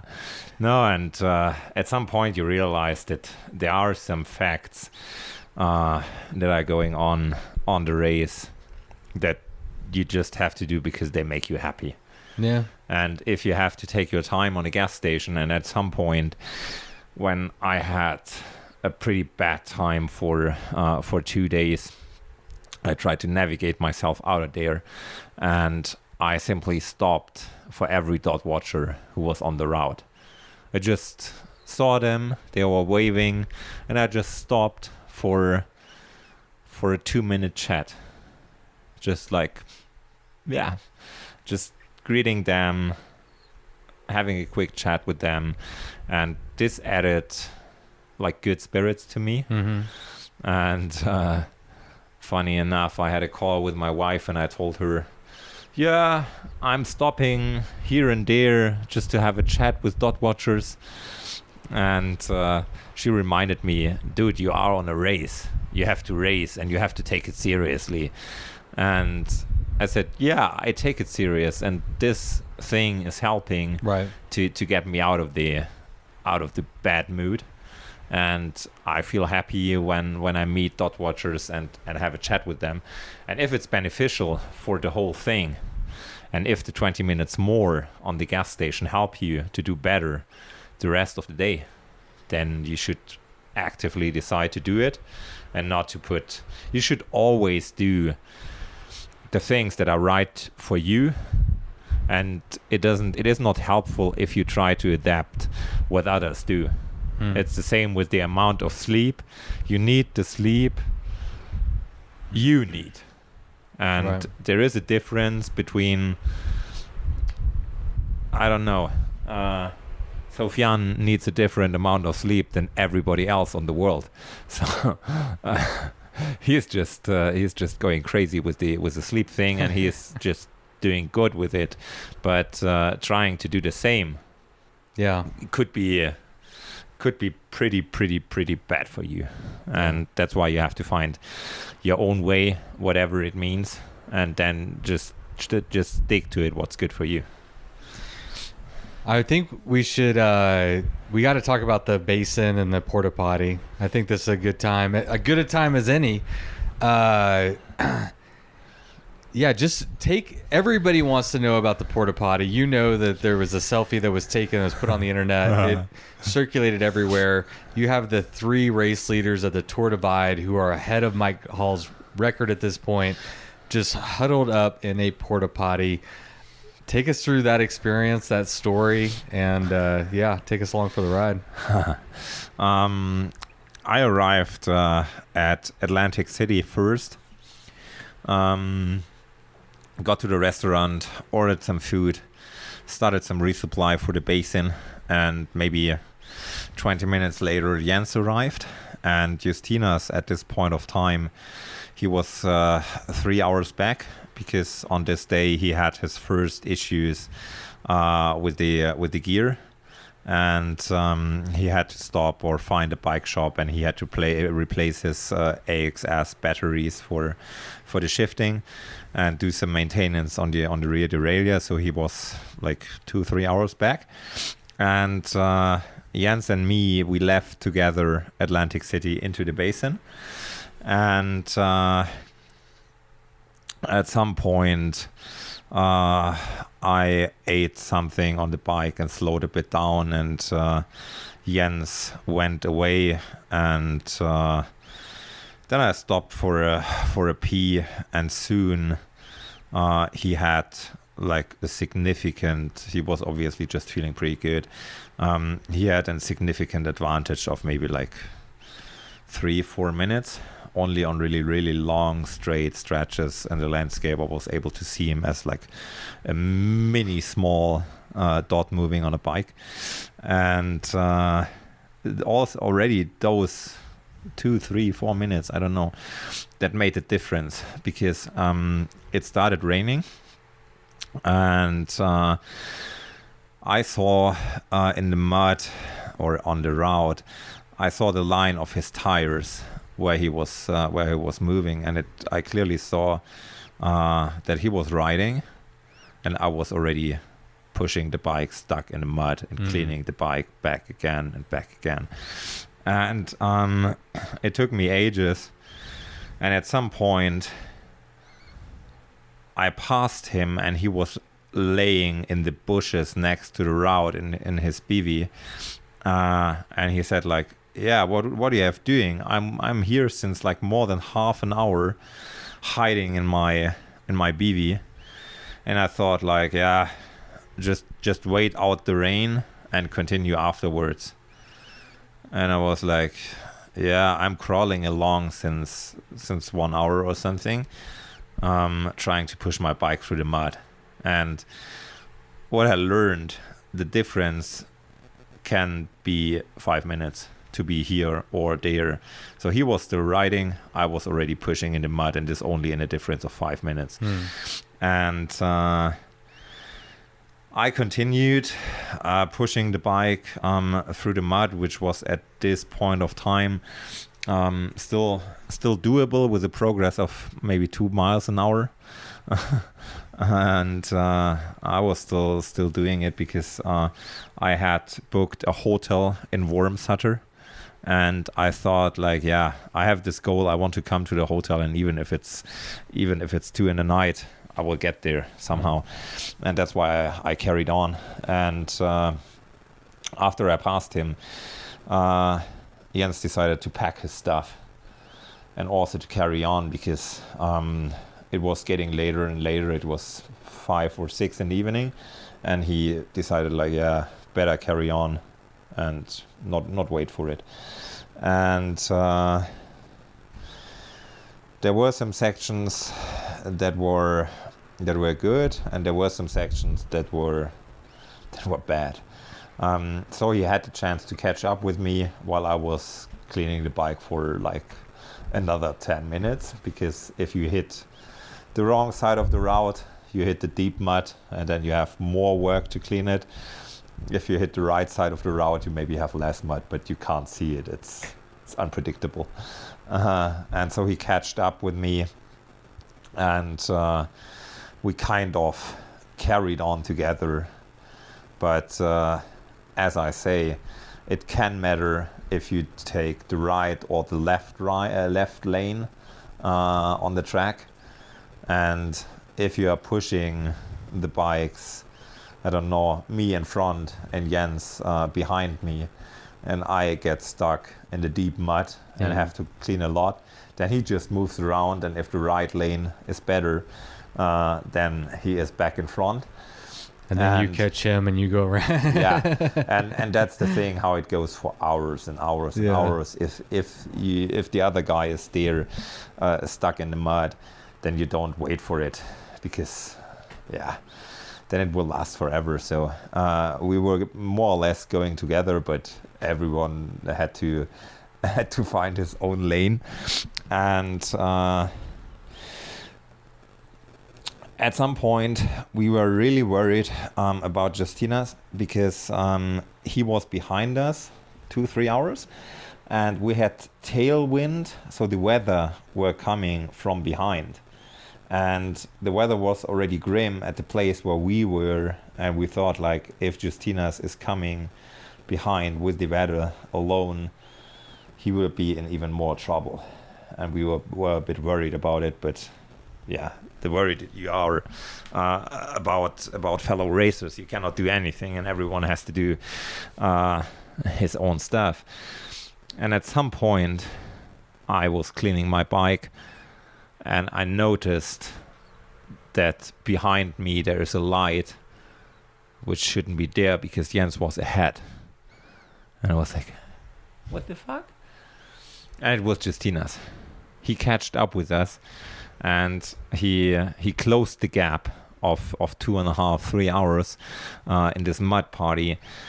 Obviously, because he was basically sailing the weather, in terms of, there was this moment when Jens passed and the route was still rideable.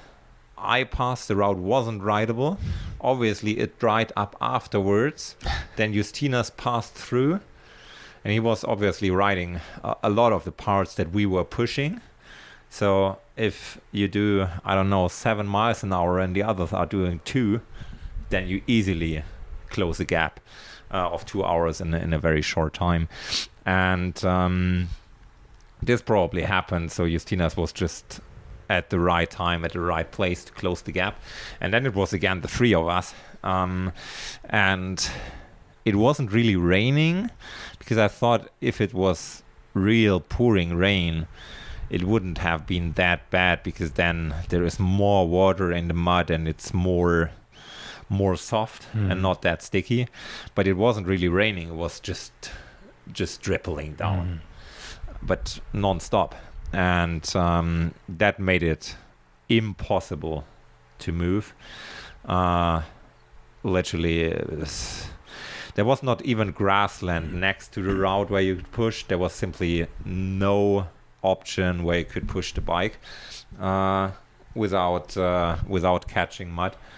And so the progress slowed down to less than 1 mile an hour. And we all realized, okay, guys, we should now think about it, because this is getting serious. We had some 40 miles to go to Wamsutter, and with this progress, it was not about doing it to 2 a.m. or whatever. It was more about, can we do it in less than 40 hours? And we realized that depending on the development, we can get into really serious trouble, because everyone had basically the same sleeping kit. We all were running this emergency BVs. Jens and me, we had the same mattress. Justinas had not even a mattress, so we had no tent to pitch out there and just wait it out and have a cozy night in the sleeping bag. And we also realized every one of us has enough food for 12 hours for the next day. But if you end up being stuck for 40 hours, then it's a problem, and then it's the contingency discussion. And we kind of decided to have an eye on each other in this night, just to make sure nobody takes a risk, which is not a good idea. So we simply said, we can agree on not taking maximal risk just to get away from the others and just to gain an advantage, and just take it serious, be careful, watch out, and make it through the night, and then we can race on the route again. That was basically the decision. And so we carried on, and we also decided to keep on moving, because we all were soaked, because it was raining all the time. And we thought, if we stop, we will end up soon, no matter the emergency BV or not, we will end up soon in hypothermia, and then things get really shit. And so we decided to keep on moving, even if it means 1 mile an hour through the whole night. Let's go for it. And at some point, Jens was in front, and he was screaming something. And I only heard his voice and saw the shadow of his light, because he was maybe 500 meters away or something. But I heard him screaming, and I got there, and it turned out that there is a kind of toilet mounted on a trailer. and I didn't get the thing. It was not a pit toilet like the normal pit toilets you find along the trail that have like, I don't know, 10 square meters, pretty big, comfy. It was a pit, it was a toilet mounted on a trailer, and it was there, I don't know why, because there was no construction site or there was nothing. I don't know why it was there. We all don't know. So in America, we call those porta potties. But why they are there? That one, I don't know why that one was there. These, like, I have heard about other events like horseback riders that will carry, someone in a truck will pull a porta potty behind all these like horseback riders so the humans can take a shit or take a piss or whatever in the toilet. But I have no idea why it was there. It's just random. It's trail magic. yeah, it was definitely. This was definitely trail magic. It was a magic moment, definitely, because we were so deep in this trouble of pushing through the whole night through this rain, and that this thing appeared. This is literally pure magic.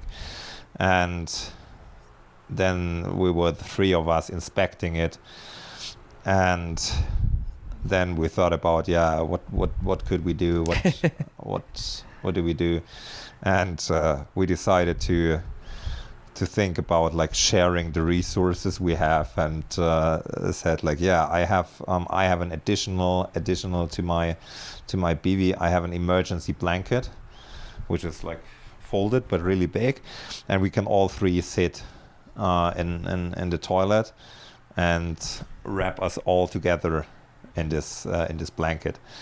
And we tried this, but figured out it's in the end not warm enough.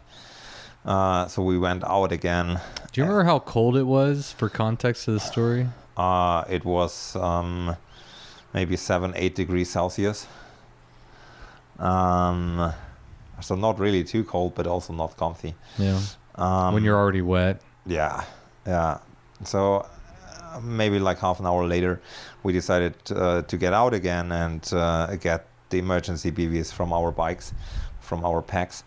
And everybody like stepped into his emergency BV, and we were basically sitting all three on the bench that it's designed for one. Actually, normally people go alone to the toilet. Sure. We were sitting the three of us on the bench, and there was not enough space for our arms, so we were sitting like totally squeezed and wrapped. I don't know how we managed, but we were all three sitting. The fun thing was that we agreed, if someone needs to go to the toilet, he has to go outside. That was going to be one of my questions. That's funny. Yeah. So we said, whatever happens, this is the living room, and if you have to go to the toilet, go somewhere, but not here. Yeah. We do not shit in our living room. No. And so it was 11 p.m. When we found this toilet and went in there, and it was not about waiting for the bad weather to pass, which can be 2-3 hours or whatever. It was about waiting there till the mud dried up, and it continued raining, drizzling the whole night. So we were stuck in there till 9 a.m. in the morning. It stopped raining at 7, and we went out like basically every half hour or every hour, and one took a bike just to test, to push 100 meter and see how the mud is, how the consistency is. And we saw, I don't know, at 7 or something, it was the same like in the night. And we came back to the toilet and just hang out there, chatting, trying to sleep, waiting for it. And at 9:30, it was the first time that we thought like, it's not about riding the bike, but it's about a realistic chance to push it. And so we were sitting in this porta potty for something like 10 hours, the three of us, and I guess the selfie was taken by Jens or Justinas. I even had my battery from my phone died, and I broke my charging cable, so I had no phone and no chance to charge it. I had to get a new cable in the gas station in Wormsutter. So it was even a bit crazy. So I had to I use an InReach device, and I sent my wife a message from the InReach device where you can like type on the with the letters on the screen, which takes ages just to type one word. I texted her that I'm okay and that I'm stuck here and it will take a while, because if you don't get any information, it looks weird if the 3 leaders are camping or whatever they do in the middle, and we were right in the middle of the basin. Yeah. Why do they stay there from 11 till 9? That they stop and maybe like sleep till 3. Yeah, okay, it was a long day, and why don't have a sleep in the middle of the basin? But why do they stay there for 10 hours or more? Right. Yeah, it was good that at least some of us had a phone to document this the situation. And the next morning I took some photos with the smartphone of Jens, just to have some memories on this toilet, because I thought like nobody will believe what happened here. But I haven't seen Jens yet. I have to ask him to send me the photos that I took with his phone. I don't have them yet, but I definitely want to hang them on a thing at home, and want to remember this. This was, yeah, crazy. This was the story of the race. That'll never happen again. How could it? I don't know. I mean, it's such a long race, and it's such a close race, and that the 3 leaders are stuck somewhere in the porta potty spending the night there together. I guess it didn't happen before in all the years of bikepacking racing, and I'm not sure if it will happen again. It's just a crazy experience. It really is. And so let's dig into it just a little bit more. What were y'all doing in there for 10 hours? Were y'all talking? Were you trying to sleep?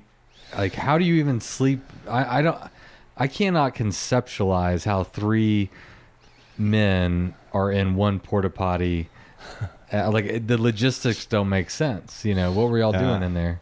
Yeah, we got questions if we were standing there, right, or how we were placed in there. Actually, as I said, we were sitting, all 3 on the bench, which was the bench isn't the toilet. It is the toilet. Okay. Yeah. The toilet is part of the bench. It's like I'm with you. There is basically the bench, and then you have a little bit of in the middle is the actual toilet, right? And right and left you have like, I don't know, 30 centimeters something. Right.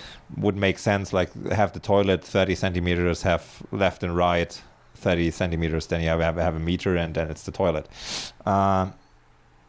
We were sitting there, and as I said, our asses were too fat to just sit next to each other, so everyone had to squeeze a bit, and the arms were not fitting as well, so everyone was a bit bent, and I don't know, but actually we were kind of sitting there, and because it was late in the evening and we were tired as hell, we were sleeping, kind of sleeping. I don't know, it was not the sleep where you lay down and rest, but you drift away in kind of a sleep, and then someone tries to move in his emergency BV, and you wake up again, but you drift away again.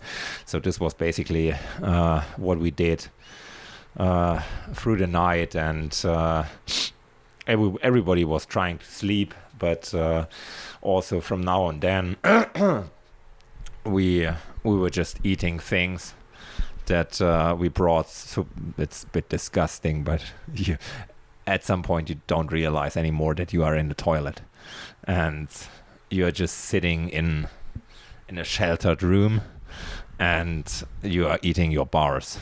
And if I now talk about that, I realize how actually disgusting it is sitting on a toilet with 3 other guys eating chocolate bars. But it is like it is. So doing normal things, waiting for the time to pass by. So we slept a lot, and in the morning, I don't know, from 6, 7, we tried to make plans how to get out of there, and did a few discussions how long we should wait, and thought about this, and shared stories from the race so far, and what we experienced, and just we had to make the best out of it, and somehow enjoy the time, and it was actually a bit fun. And then in the morning we decided for a rotating system, so 2 people can sit, which is then a bit more comfortable. You have a bit more space, and you can have a nap for 20 minutes or something, and 1 is standing. And I even managed on my standing shift to sleep because it was so it was so narrow that you barely were able to fall over when you nap away. So you were basically still squeezed between the wall and the door and the people, so you can just nap away while standing. And we decided to rotate, I don't know, 15 or 20 minutes, and then the next one got up and the other one could sit down, and this was for a change. This is so crazy. Need a drink? Oh, good. Were those hours, I was going to say moments, but those weren't moments, those hours in that porta potty. While you were there, Mike Hall's record was slipping away. You're stuck in a porta potty with 2 other guys. Were you able to keep a positive frame of mind? Were you finding yourself getting frustrated? Like, what were you mentally feeling about that? It was early on to accept the situation, because I mentally prepared for it, that something can happen which you cannot control, and I mentally prepared for it to do a deep assessment of the situation, and like take a minute, think about what happens here, think about what you are doing, and think about if you can do anything else, what makes it better, and what can improve your progress. And I took several of those minutes to think about what I can change here and how I can make a difference. And I realized there is nothing. There is nothing, because it was not possible. I thought, for example, I saw the option to clean the bike, to carry it on the back, and then just to walk. But even this was not possible, because the mud was so sticky. You were not able to clean the bike like fully. I had a stick to clean it, but there is still so much mud left that the bike gains additional 5 kilo anyway. Even if you don't see a ton of mud, there is a ton somewhere on it. And I tried to put it on my back and just hike it, but you were not able to hike because your shoes catched so much mud on the soles and everywhere around that your shoes were so heavy as well. And I mean, sure, you can, in this manner, you can walk for a while, but you won't walk for 15 miles through the night. It's not possible. And after realizing that, I thought, there is no option. You simply have to accept the situation whatever it means, and then make the best out of it afterwards. And so for me, it wasn't a big problem that I lost time there. And the others were fine with it as well, I guess. We were all pretty positive because, there was nothing. I mean, you could be grumpy in the toilet, and but it doesn't change anything. All right. Just being grumpy is, It's just going to put you in a bad mood. Yeah, it doesn't help you in there. So that's a challenging story. I'm wondering, for you, what was your biggest challenge of this entire race? I mean, it could have been that, I don't know, but what was the most challenging day or time period that you had?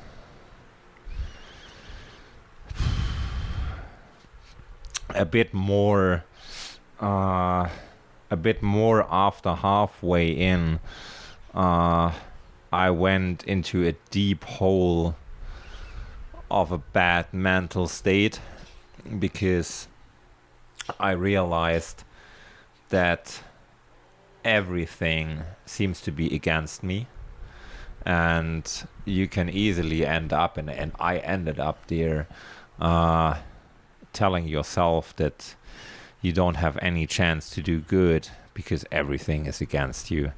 And in the first week, I had a lot of problems with my setup. My electronics was kind of broken. I spent a lot of time to rework it. Then I had to buy new cables that were broken. I had to buy a new power bank. I had to get a lot of stuff. My front suspension was broken through the mud. My chain was done with the mud. There were a lot of the zippers on my packs were not working anymore, so they were basically open, and all the packs were flooded with water and mud, and nothing was really working, and I lost time on racing, trying to fix problems, and then I had to chase the other guys again, just to make up things. Then the Great Basin thing happened, and just a lot of small things where you end up in this, or I ended up in this state of being like, I don't know, this doesn't make sense anymore. I'm not riding or racing the bike, I just maintain bad things and try to bring them to the finish line. And I got really deep in there and had 2 days a really bad time, and this was what I mentioned beforehand, before we entered Colorado, or when we entered Colorado. It was like raining every day, and you were every day you were soaked, and then you dried up and it started raining again, and you were just navigating around and through puddles, and when you were happy that you were dry, you hit any puddle and your feet were wet again. And another thing, on Coco Claims, my right shoe, the boa closing, it died there, so I had to fix my right shoe from day one with a zip tie, and also the heels of my shoe, on the inside, the cushion was rubbed away from the mud and the small stones and everything, so the shoes were completely broken, which led that my feet right now look like a bit, I don't know, damaged. Kind of don't know how best to describe it. They are a bit sore, and this was annoying, and I was really in trouble to get out of this bad mental state. And this was probably the hardest time for me in the race, where I saw everything seems to slip away, and I was barely able to get back of control on it. And I thought, like, yeah, the other guy is doing great. Jens is doing a super great, super consistent job, like every night, 4 hours of sleep, pretty happy. He actually inspired me, and I told him he was a very, very happy guy on the bike, even if it was raining every day. And he was just full of a positive attitude. And I was not grumpy, but I was also not happy. And he was just happy. And I thought, like, yeah, he's doing a great job. He's doing a very consistent job. This is amazing. And Justina is also a super person, a super positive person, and all time believing in his goals. And when I saw him last, when he first had problems with his derailleur, and he was right there mounting his chain single speed, he said, like, I wished him good luck and all the best. And he said, like, yeah, no worries, we will see in Mexico, and we will have beer. I will come there single speed, no problem. And I really love how he treats situations. And I'm not that positive if I'm in a bad situation, I have to admit. And yeah, I try to navigate myself out of this, and in the end it worked out, and I'm proud of it. But how did you navigate yourself out of it? Setting, I have to set a stage of methodologies and of actions, take actions that make you happy. Right. Like, as I said, like the dot watchers. Stop for dot watchers, chat with them. I don't know, treat yourself with something special. Have a seated meal, have a seated coffee. Just sit there and enjoy. And also on this day, normally I don't stop en route to eat something. I eat everything on the bike, and I do basically everything on the bike what I can do on the bike. But on this day, I also decided, whenever you think it would be nice to have a seat somewhere on a stone next to the route where the views are nice, just sit there for 10 minutes, have a sandwich or whatever you want to eat the stuff, enjoy the moment, don't care too much about the race, whatever, and just enjoy the good time. And this helps to get you out of this black hole, and then you realize that it's actually totally beautiful, and you can enjoy what you do, and then it gets like a positive traction to get you back on track. And yeah, same way you can feed on those negative thoughts. If you start feeding yourself positivity, positive experiences, then you can start to feed, and those can grow. Yeah, that's true. What was your favorite part of the Tour Divide, or what surprised you that was unexpected about this race and the route in general? Oh, a lot. My favorite part, I guess, was Colorado. Canada was also the very beginning of the route was super beautiful from nature. I loved Colorado, which was beautiful from the landscape and the mountains and everything as well. What surprised me is New Mexico, because I didn't know in-depth research on the route.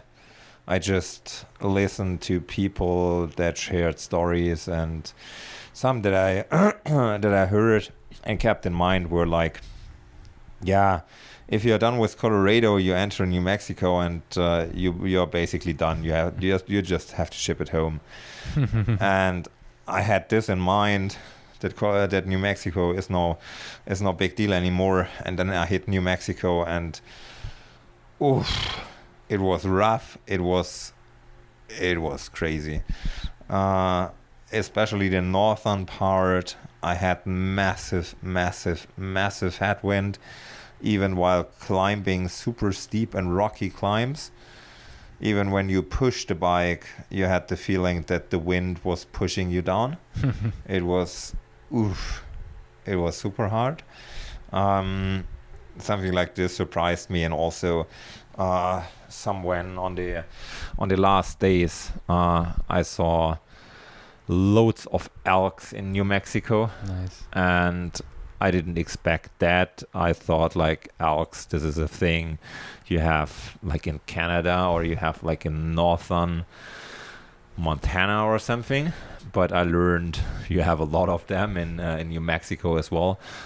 This was totally surprising to me, and so those are the very few little stories that I still have in mind and in memory, which are different. And I learned that the divide route, it's a surprise. It's not over until you literally hit the finish line in Antelope Wells, and it's never easy.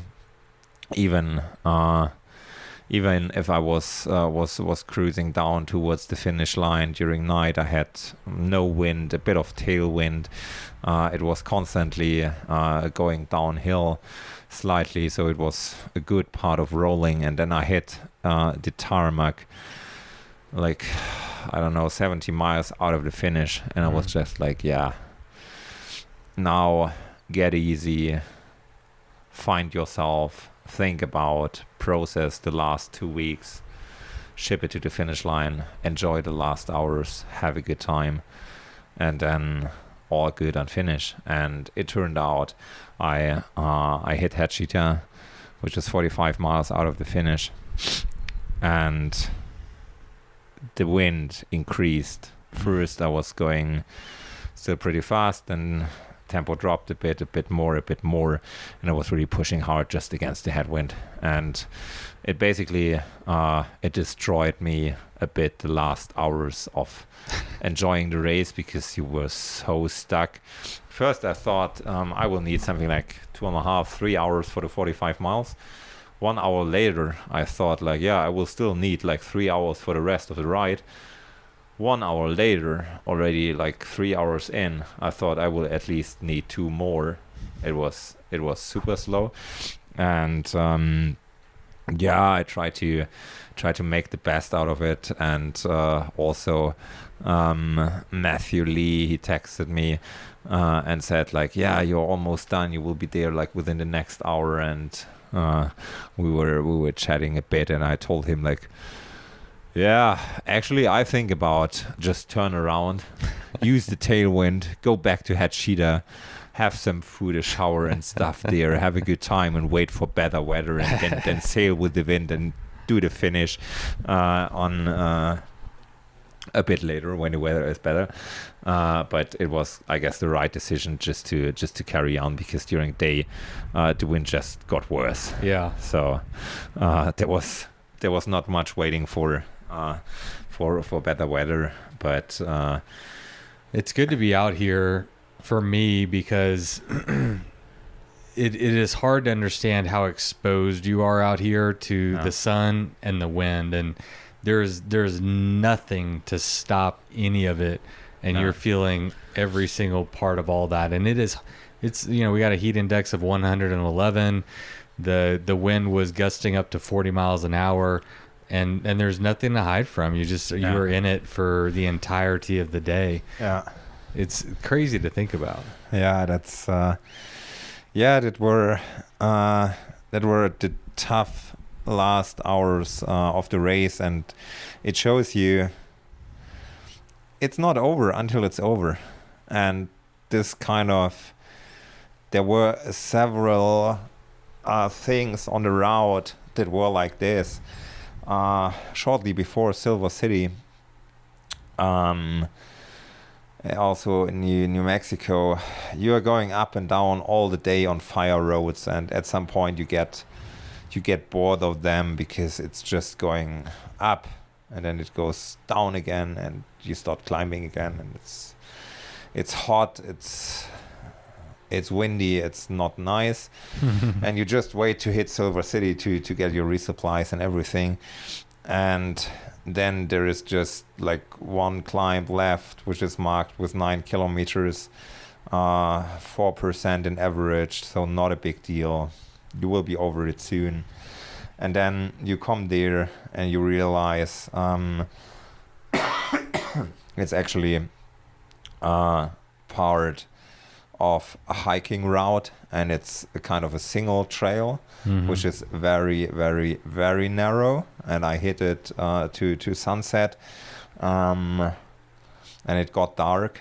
And I don't know, maybe it was not that narrow, but after 13 days on the bike, you don't have this fine control over your handlebar and over your whole body movement anymore. So you struggle a bit more in holding the line. And if the trail is only 30 centimeters and left or right, it goes down for a fair amount of meters. You don't want to fall over. And it was a real struggle to get through it, and it was uphill, so it was a climb, single trail, whatever climb, and it takes you ages to clear it. So I thought like 9 kilometers with 4% average. It's an hour, so you will clear it in an hour. In the end, it took like 2.5 or something, and this adds the kind of surprises. Right. You always have to be ready that it doesn't mentally check out. It doesn't continue necessarily like it was the whole day. It can change every moment, and that's so fascinating. So to divide is basically full of surprises, and the next surprise can wait around the next corner. Yeah, I think that's got to be one of the hardest things to do, is to stay mentally engaged and have that, continue to have that mental pressure that you put on yourself to keep pushing for 14 days, you know? Yeah. Well, what's next for you? This was check, Tour Divide win, fastest time on this route. What is next? Do you have any other big races lined up that you're planning for? Or did you just kind of make Tour Divide the big goal and then reassess after this? Yeah, it was the big goal for this year, and I don't have major plans yet. I will get back home. I will have some holiday, some easy time the next few weeks, and see what sponsors give you a call. And then then let's see. First, I have to repair the bike, so I cannot just take the bike and go on the next route and on the next race. There is quite some stuff which is totally broken and needs to be replaced and maintained. So I need to get this ready to go and then go out and rock again. But I will make plans within the next weeks, and then let's see what's up next. Yeah, the list is long. It's a list full of ideas, and it always has to match a bit with like real life, which is still happening. I still have a job. I still have a family. Yeah. So I have to take care of some other things as well, not only riding the bike, but therefore I have this long list of things that I want to do, and at some point I will just sit down, look at it, and then think about what could be the next cool thing to do. Yeah, well, I can't wait to see whatever it is gonna be, and I'll let you go and take a nap or eat or whatever it is that you need to do to continue to replenish everything that you lost over the last 14 days. But thank you very much for coming on the podcast and sharing a part of your journey, and maybe on behalf of the whole bikepacking community, congratulations and thank you for putting on a hell of a show, and thank you for leaving it all out there. As a fan of this sport, it was a hell of a race to watch, and it's an honor to be here and to be able to chat with you and hear a little bit about your story. Thank you. Yeah, thanks for having me. It was a good chat. Really loved it, and let's go and have another beer. All right, cheers, my friend. Cheers. All right, everyone, that is it for today's episode. Again, a major shout out and a congratulations goes to Uba for putting on one hell of a race. We talked about just a little bit of it in this 2-hour podcast. I hope you enjoyed it. I sure did. I am still here at the bike ranch. I'm going to be here for about 24 more hours. Going to be taking some pictures. Going to be hoping to snag another interview or two. And I'll be sharing all of that with you on the interwebs. Of course, you can always follow Bikes or Death on Instagram or anywhere at Bikes or Death. And if you'd like to support this work, you can do so over at patreon.com/Bikes or Death. Until next time, you know what to do. Go ride your damn bike. It was the middle of the night. You grabbed your knife and you held it tight. The sounds of beasts kept you awake. The sounds they made kept you afraid. In the morning, you packed your bike. Memories forgotten from the previous night. You rode faster than ever before. Was it your imagination or merely folklore? Fear turned into strength as you pushed further. Every pedal stroke stronger and firmer. Your bike feels weightless, your legs aren't tired.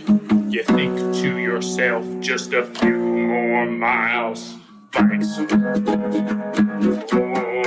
death. Bikes